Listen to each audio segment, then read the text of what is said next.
et aujourd'hui nous allons parler de la mort programmée supposée de Facebook. Un sujet fort intéressant de voir un géant, mais est-ce que c'était un géant aux pieds d'argile?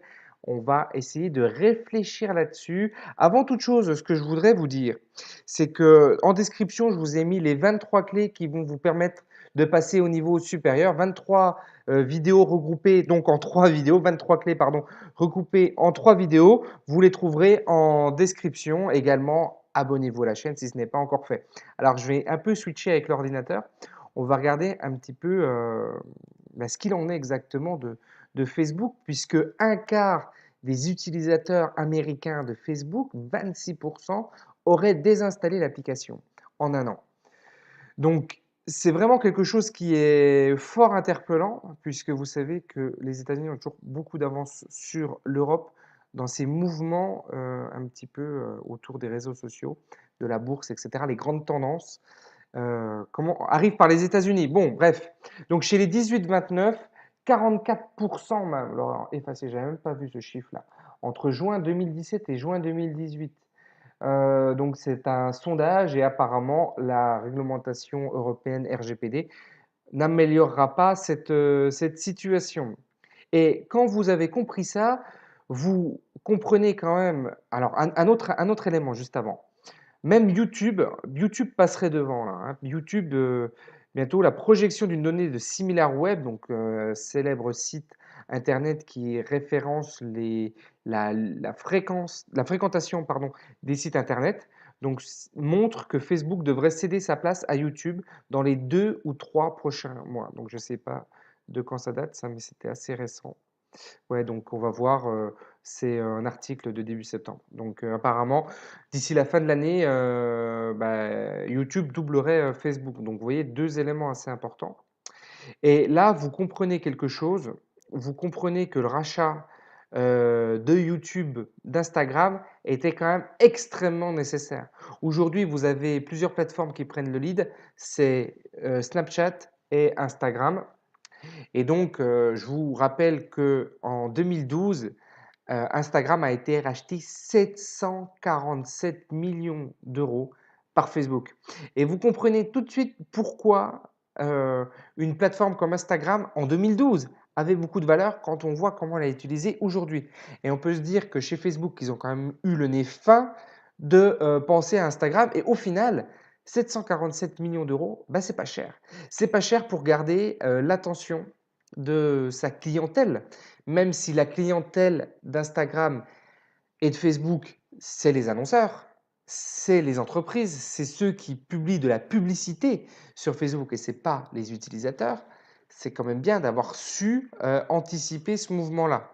Mais autre chose, et c'est là que vous allez comprendre pourquoi je vous disais que les 747 millions d'euros, c'était que dalle, c'est qu'en 2014, en février 2014, Facebook débourse 19 milliards d'euros pour s'offrir WhatsApp. 19 milliards d'euros, je ne sais pas si vous vous rendez compte de la somme astronomique, montant bien supérieur dans l'article que je lis, supérieur au PIB de plus de 80 pays qui surpasse des investissements d'achat d'entreprises comme PSA. Donc, il n'y a que 55 salariés, hein, il n'y avait que 55 salariés chez WhatsApp hein, quand même. Hein.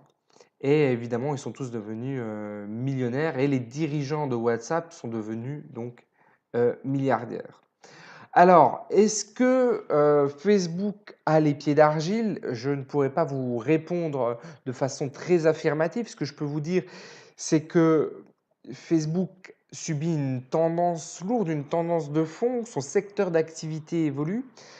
En même temps, tous les secteurs d'activité évoluent, tous les secteurs d'activité aujourd'hui subissent des changements extrêmement massifs et ce de façon beaucoup plus rapide, très rapide, beaucoup plus rapide qu'il y a quelques années. Les concepts évoluent très vite, les tendances, on a des changements dans les secteurs d'activité qui arrivent de façon massive et encore une fois rapide, beaucoup plus rapide qu'il y a quelques années. Et donc, il faut y être vigilant. C'est pour ça que moi, je suis très insistant sur le fait que l'entrepreneur doit faire son job premier. Et son job premier, tel le capitaine du bateau, c'est de garder le cap. pardon, c'est de faire évoluer son cap en fonction de la météo et des vents. C'est exactement pareil pour l'entrepreneur. Il doit avoir une vision. Ça doit être son objectif premier. Et si vous ne faites pas ça, si vous êtes englué dans l'opérationnel, vous êtes mort. Pour moi, vous êtes mort. Dans les 5 prochaines années, les concepts vont évoluer de façon très très vite, très très rapide, que vous soyez restaurateur, hôtelier, libraire, enfin quel que soit votre secteur d'activité, en e-commerce ou pas. Bref, vous devez vous adapter. C'est pour ça que je vais lourdement insister sur ces notions sur la chaîne. En tout cas, moi, je suis très impatient, un peu friand de voir un petit peu la suite de cette série Facebook, voir comment Facebook va évoluer, puisque Facebook a des moyens colossaux pour réfléchir là-dessus, pour anticiper les choses. Est-ce qu'ils vont y arriver? Est-ce qu'ils ne vont pas y arriver? Eux qui sont des dieux de la data, de la maîtrise de la donnée, de l'anticipation de tout ça. Est-ce que ces personnes-là, c'est-à-dire les gens qui sont le plus à la pointe de ça, vont-ils arriver à s'adapter? Je pense que oui, parce que quand je vois les 19 milliards mis dans WhatsApp, le milliard un peu en dessous, 747 millions d'euros qui ont été mis dans Insta, je pense qu'on est sur la bonne voie. Néanmoins, on n'est jamais sûr de rien. On n'a pas de boule de cristal et je ne crois pas. Peut-être que si, en fait. Ils sont peut-être une boule de cristal, en fait, chez Facebook. On va voir tout ça. Allez, je vous dis à bientôt pour une prochaine vidéo.